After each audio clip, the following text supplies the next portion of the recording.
I had always been the type of person who sought adventure, the kind of person who thrives on the unknown. When my friend suggested a road trip across the Midwest, I was all in. The open road, the sense of freedom, what could go wrong? We were a group of three, me, Ethan, and Sarah, all in our late 20s, eager to explore some of the most isolated parts of America. It was a Thursday afternoon when we left Chicago, the sun hanging low in the sky, casting long shadows over the cracked pavement. We didn't have a specific route in mind, just the vague idea of heading south toward Missouri, maybe ending up in the Ozarks. The idea was to stop wherever we felt like it, explore the desolate stretches of road, the forgotten towns. What better way to bond, right? The first few hours went by uneventfully, gas stations, small-town diners, and the occasional stretch of empty highway.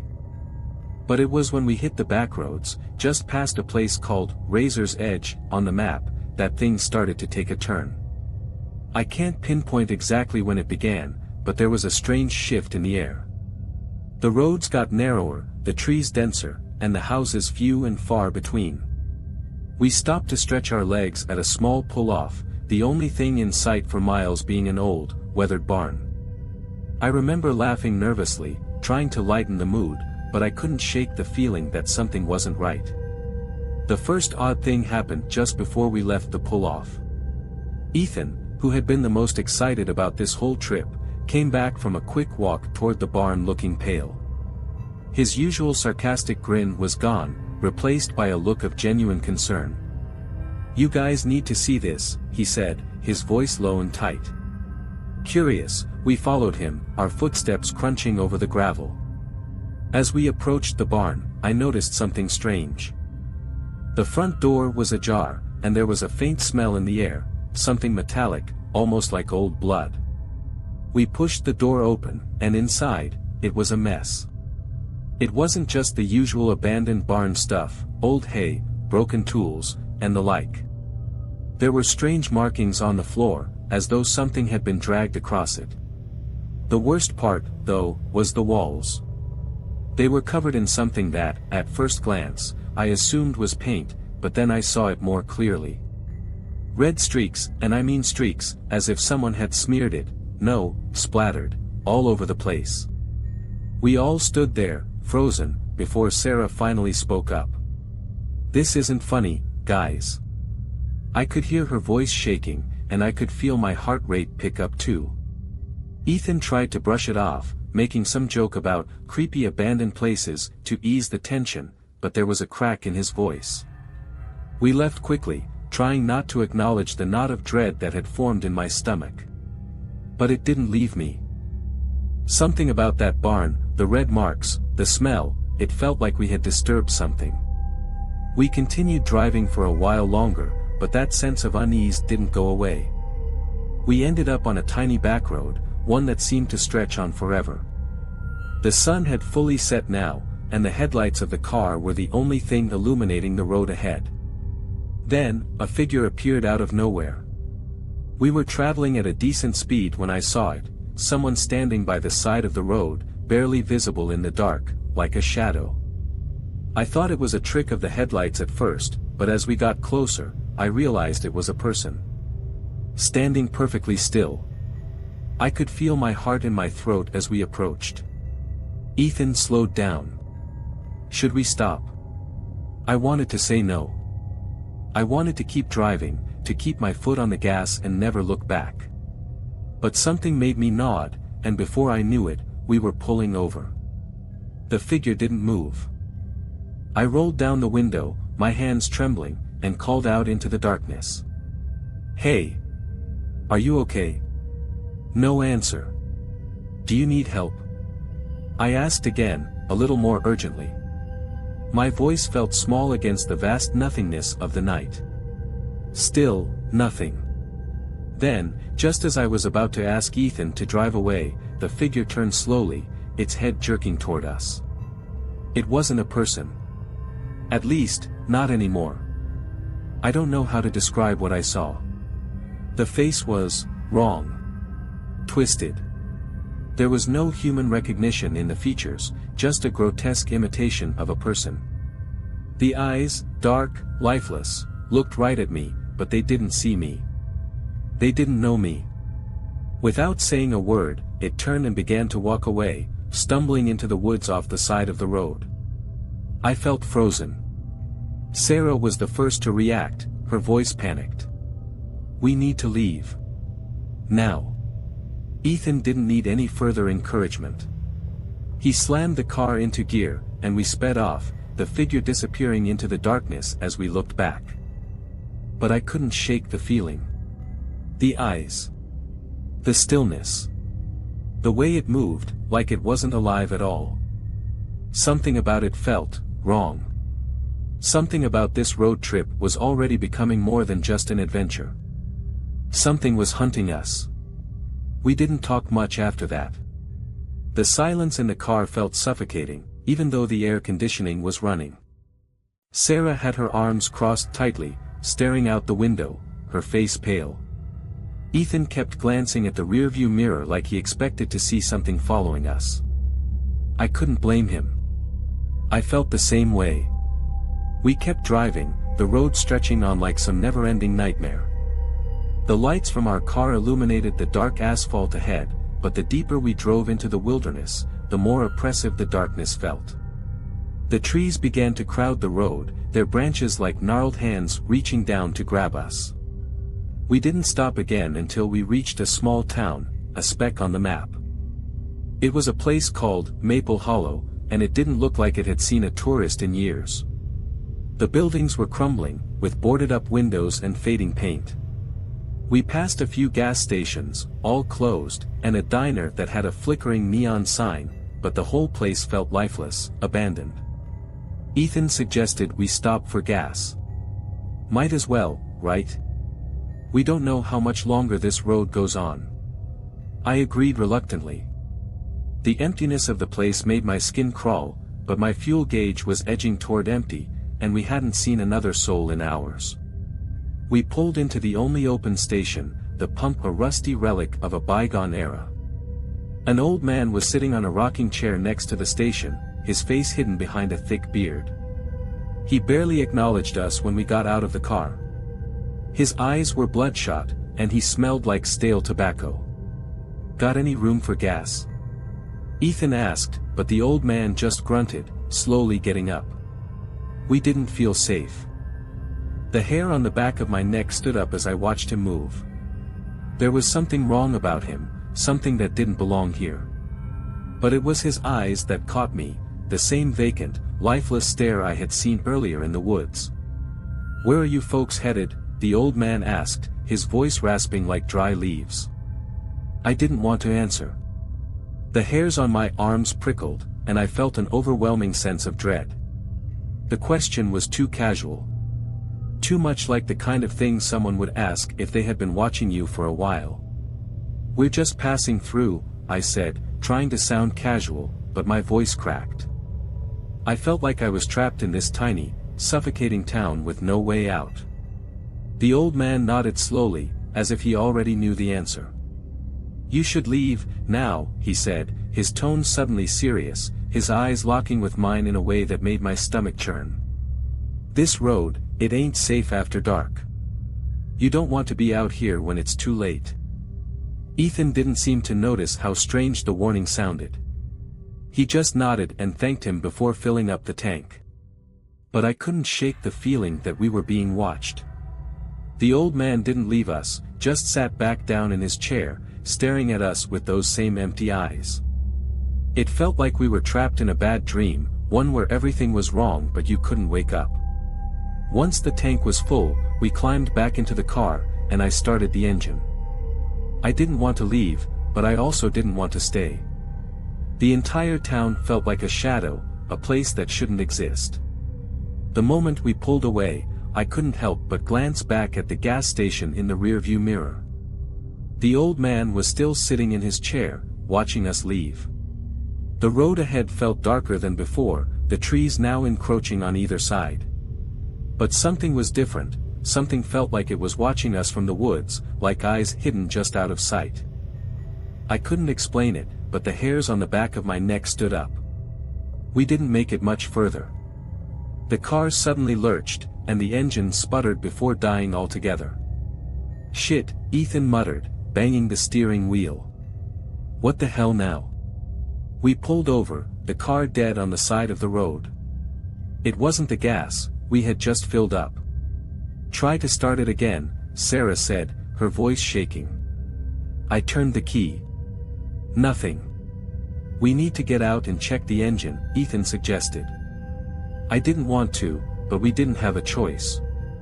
We climbed out of the car and popped the hood. The air felt colder now, as if the temperature had dropped 10 degrees in the span of a few minutes. I stood by the car, watching the trees. They were unnaturally still. Too still. That's when I heard it. A low sound, almost like a hum, coming from the woods. It was distant at first, but as we stood there, it grew louder.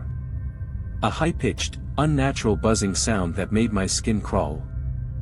Ethan looked at me, his face pale. "What the hell is that?"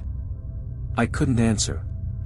I couldn't take my eyes off the trees, which now seemed to be moving, swaying unnaturally. Something was in those woods, something big, and it was getting closer. "Get in the car." "Now," I said, my voice cracking. We didn't need any more prompting. We scrambled into the car, slamming the doors shut. Ethan tried the engine again, but this time, the car roared to life, louder than usual, almost as if it was too alive. Without looking back, I slammed my foot on the gas, and we tore down the road, the buzzing sound still echoing in the distance, growing louder. And in the rearview mirror, there was something there, just for a second. Something following us. I don't know how long we drove, but the road seemed to stretch on forever. The buzzing sound, that awful, unnatural hum, faded into the background, but it didn't stop the tension in the car from growing. We were all silent, too afraid to speak, as if saying the wrong thing might invite whatever was out there to come for us. The trees on either side of the road loomed closer, the darkness swallowing everything beyond our headlights. Every turn, every bend felt like it was taking us further into some nightmare we couldn't escape. It was as if the road itself was conspiring against us, leading us deeper into a place that didn't belong. I kept glancing at the rearview mirror, half expecting to see something, or someone, following us. But it was always just the endless, empty stretch of road. For a while, I convinced myself it was nothing. Just nerves. The weird encounter at the gas station, the figure in the woods, it was all adding up to a perfect storm of paranoia. Then, it happened. Out of the corner of my eye, I saw something in the mirror. A shadow. Moving fast. "Ethan," I said, my voice shaking, "do you see that?" He didn't respond immediately, but I could tell by the way his hands tightened on the wheel that he saw it too. The shadow was coming from behind, moving too quickly to be just another car. "Is it a truck?" Sarah asked, her voice tense. I shook my head. "No, it's something else." The shadow grew larger. Faster. My heart pounded in my chest. Whatever it wasn't a truck. The figure was running, or maybe something was running behind us, but it was moving too fast, too unnaturally fast. I wanted to scream. I wanted to shout at Ethan to drive faster, to get us out of there, but my mouth was dry. Then, a sharp sound, like something hitting the car. We all jumped. "Something's on the roof," Sarah yelled. I looked up. There was nothing there, just the empty night sky, but then I heard it again, scratching, scraping, something heavy dragging across the roof of the car. "Go faster," I shouted, panicking. Ethan slammed his foot on the accelerator, the car surging forward, but whatever it wasn't slowing down. The scraping intensified, like claws dragging across metal. We could feel the vibration through the car, and my stomach lurched as we swerved to avoid the trees. "Do you see it?" Ethan shouted. I couldn't. I couldn't see anything but the road ahead. I didn't want to look back. The scraping stopped suddenly, and for a moment, everything felt eerily still. The only sound was the roar of the engine. Then, with a bone-chilling thud, something slammed into the back of the car, throwing us all forward. The impact felt like we'd been hit by a freight train. Shit! Ethan swerved again, barely keeping control of the car as we fishtailed on the road. The back window cracked, spiderwebbing into a jagged pattern, and something heavy, something large, scratched down the rear bumper. "Get off! Get off!" Sarah screamed. I glanced back just in time to see a silhouette, massive, dark, and moving. It was there, standing on the edge of the road, a thing so tall, so unnatural in its proportions that I couldn't comprehend it. It was like a person, but stretched and warped, its limbs far too long, its skin pale and slick under the faint light of the headlights. And its eyes, those eyes. They glowed faintly in the dark, reflecting the headlights in a way that made my blood run cold. It was watching us. "Go! Go!" I shouted. Ethan didn't need any more encouragement. He floored it, pushing the car harder, faster than I thought possible, as if the gas pedal could somehow outrun what was chasing us. But we weren't alone. I saw more of them. Shadows, figures, all around us, flickering in and out of view as the car tore through the darkness. They were fast, so fast. Running alongside us, keeping pace, but staying just out of sight. I could hear them now, footsteps. Their breathing. The strange clicking sound of something dragging behind them, as if they were all in pursuit. I wanted to scream, but my throat was too tight, my lungs too filled with terror. "Shit! We're not gonna outrun them!" Ethan shouted, panic seeping into his voice. Then, the car lurched again. This time, it wasn't the scraping on the roof. It was something pulling at the tires, pulling at the car itself, dragging us down. I turned to Sarah, who was clutching the door handle, her eyes wide with fear. "What the hell is happening? What are they?" But I couldn't answer her, because deep down, I knew we were no longer just running from something in the woods. It was following us, hunting us. And no matter how fast we went, no matter how much we pushed this old car to its limits, I knew we couldn't escape. The road seemed endless. We kept pushing forward, but the creatures were closer now, circling in on us. I saw one in the side mirror, its twisted face, its impossibly long arms reaching out, almost grabbing the car. I looked ahead again, and my heart skipped a beat. There was a sign. A town. We were close, but was it a town we could escape to? Or would it be another trap? Another place like Maple Hollow, where things didn't belong, where something far worse than we could ever imagine was waiting for us. There was only one way to find out. To keep driving. To keep running. The town came into view like a flickering mirage, distant but growing larger with every second. My heart pounded louder in my chest, drowning out the sound of the engine in the chaos outside. I couldn't decide if I was relieved or terrified. What if this place, whatever it was just another nightmare, another trap designed to lure us in? Is that it? Sarah gasped, her eyes fixed on the dim outline of buildings. Is that a town? I squinted through the windshield. I think so, it looks like it's the last place before we hit the real highway. Ethan didn't answer. He was too focused on the road, his knuckles white on the wheel, sweat beading on his forehead. He was driving faster now, faster than he should have, as if pushing the car to its limit might somehow make the nightmare go away. But no matter how fast we went, the figures on the side of the road kept pace with us.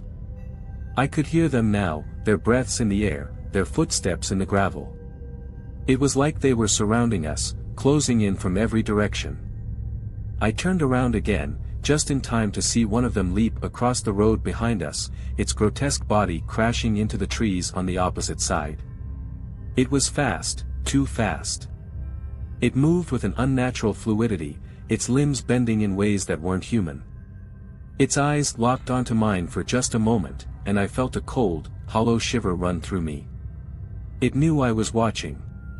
"Don't look back," Ethan shouted. "Whatever you do, don't look back." I nodded, trying to force myself to focus on the road ahead, but the fear was overwhelming. Every inch of my body screamed to turn and see what was closing in on us, but I couldn't. I had to trust that Ethan knew what he was doing. "Is there any other way out?" Sarah asked, her voice trembling. I swallowed hard, my mouth dry. "I don't know. I don't know if there's any way out at all." There was a silence that stretched between us, filled only by the sound of the engine and the soft, almost rhythmic thumping of whatever was chasing us. It was like they were closing in, getting closer, but they weren't attacking yet. Not yet. It was as if they were playing with us, toying with us, dragging this out as long as they could. I could feel the tension in the car, thick and suffocating.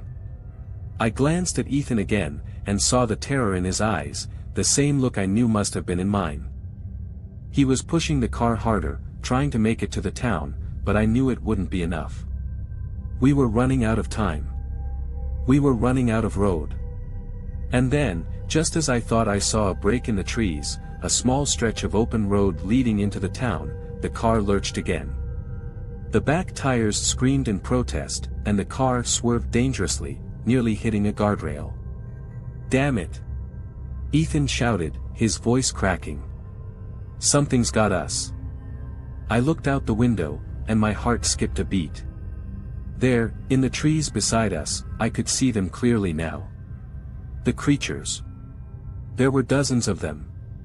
No longer in the shadows, no longer half hidden in the woods. They were out in the open, standing just beyond the reach of the headlights. Their eyes glowed, reflecting the light in sickening, predatory gleams. Some of them were standing still, watching us, while others moved, their bodies lurching unnaturally as if their joints were disconnected. They were closing in. Ethan slammed on the brakes, and the car came to a screeching halt, the tires spinning on the gravel. "Out! Get out! Now!" he yelled. I didn't even think. The adrenaline hit me like a jolt of electricity. I threw open the door, almost falling out of the car, and scrambled to my feet. My legs were weak, but I pushed forward, running toward the town, toward the lights. The others followed behind me, but I couldn't look back. I couldn't afford to waste a second. We ran, our footsteps pounding on the gravel road as the creatures closed in from all sides. The lights of the town were bright now, just ahead. But even as we neared it, I couldn't shake the feeling that something was wrong. The town felt too quiet. There were no cars, no voices, no movement. It was like we had stepped into some sort of ghost town. The buildings, once distant, were now towering over us, their windows dark and empty. No signs of life. "Where is everyone?" Sarah gasped, looking around in horror. I didn't answer. There were no answers. Just the overwhelming sense of being watched. And then I heard it, a low growl, deep in the shadows. I froze. The others did too. The growl echoed through the empty streets, sending chills down my spine. "We need to get inside," I whispered, but my voice felt weak. But just as I turned toward the nearest building, I saw something move in the darkness.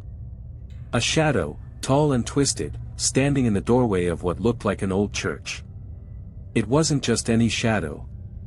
It was the same thing I had seen earlier, the thing that had been chasing us. Its form was impossibly tall, its limbs too long, too distorted. It tilted its head, its eyes glowing with that sickening light. I barely had time to react before it stepped into the light, blocking the doorway. "Run!" I screamed. But it was too late. The town, the so-called safe haven, was no refuge at all. The creatures were here. And this time, they weren't playing. I didn't think. There was no time to think. Only the overwhelming instinct to survive. The moment I saw that shadow in the doorway, blocking our only way into what I hoped might be safety, everything inside me screamed to turn and run. And run we did. Ethan, already ahead of us, was the first to react. He veered sharply to the left, pulling us away from the creature at the door. "We can't stay here." "Run," he yelled, his voice strained with fear. Sarah was right behind him, her face pale, tears streaming down her cheeks, but her feet never faltered. I could hear her ragged breaths in the stillness of the night as we bolted down the empty street. My mind was a blur of panic, my heart pounding in my ears, as I turned back once more to look at the thing in the doorway. It didn't move at first. Its glowing eyes followed us, calculating, cold. And then, snap. The sound echoed through the street as it stepped forward, its long limbs creaking like old wood under pressure. "We have to get inside somewhere, anywhere." I shouted over my shoulder, but my voice felt weak, desperate. But as I turned back around, I saw something that made my stomach twist. The streets ahead of us weren't empty anymore. The creatures had already surrounded us. They were everywhere, standing in the shadows, flickering in and out of view like demons materializing from the darkness. Each one moved in its own twisted rhythm, their faces blank but their eyes, those eyes, burning with an empty, predatory hunger. Their long, unnatural limbs reached out from the darkness, as though they were drawn to the sound of our footsteps, to our fear.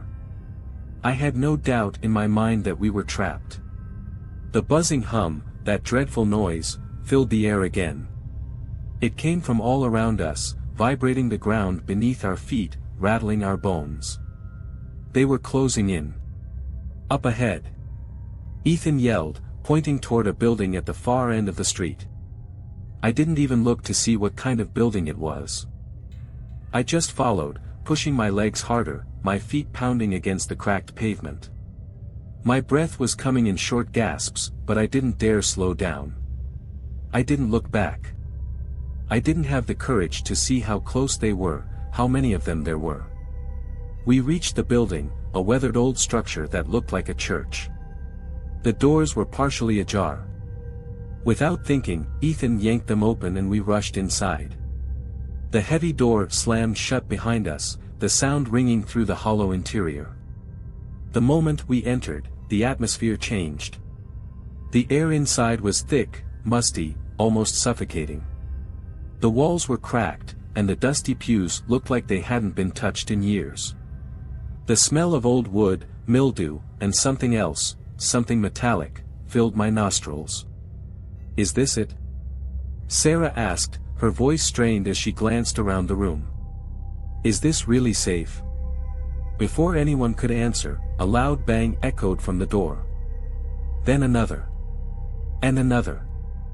The creatures were outside, slamming into the door, trying to break through.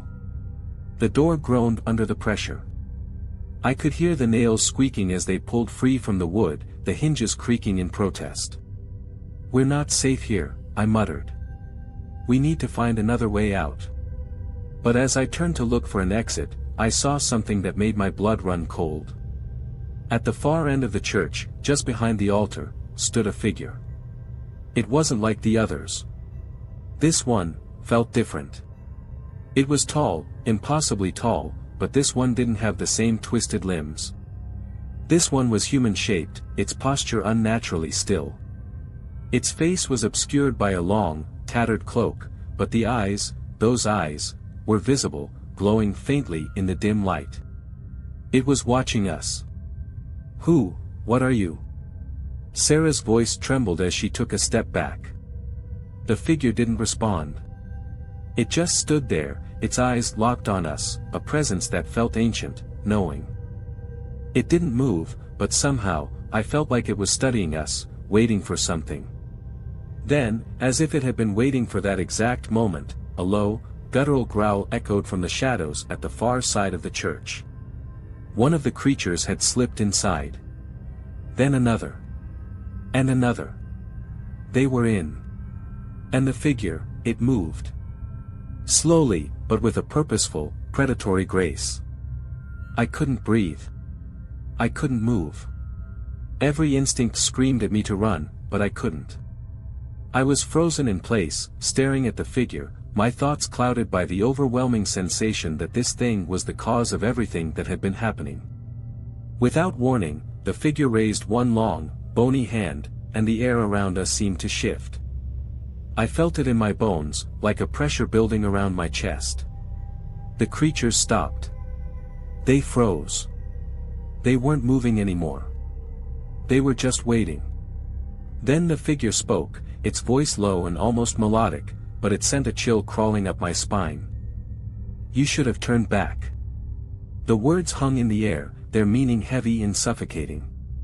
The door behind us splintered, and the creatures began to move again. But the figure didn't flinch. It didn't react. It just watched. And then it smiled. The smile wasn't human. It stretched far too wide, its mouth parting to reveal rows of jagged teeth that weren't meant to fit in a human skull. And just like that, I understood. We had never been meant to escape.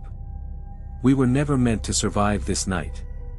The smile on the figure's face was a nightmare made flesh. It wasn't just wide, it was unnatural, grotesque in its proportions. The teeth gleamed in the dim light of the church, sharp and uneven, more suited for tearing than smiling. I froze, staring at that wide, twisted grin, my heart pounding in my chest. The creatures behind us stopped their advance, waiting for a command. They didn't move, they didn't need to. The figure in the cloak had a power over them. I felt it, like an invisible weight pressing down on us, a suffocating force that left no room to breathe.